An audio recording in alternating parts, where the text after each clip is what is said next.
Pastor Tony na mimi nampenda sana. Najifunza vingi sana kutoka kwa Pastor Tony.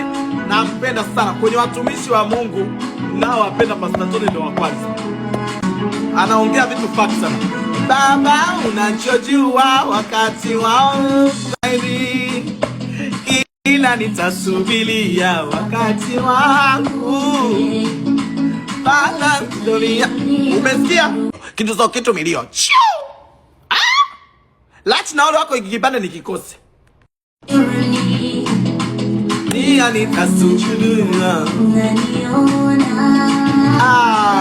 Nitakushukuru nikikosa leo. Nitakushukuru kama nikikosa kesho.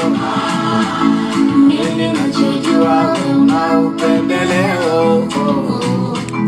Nafahamu zako zimenizidi upeo.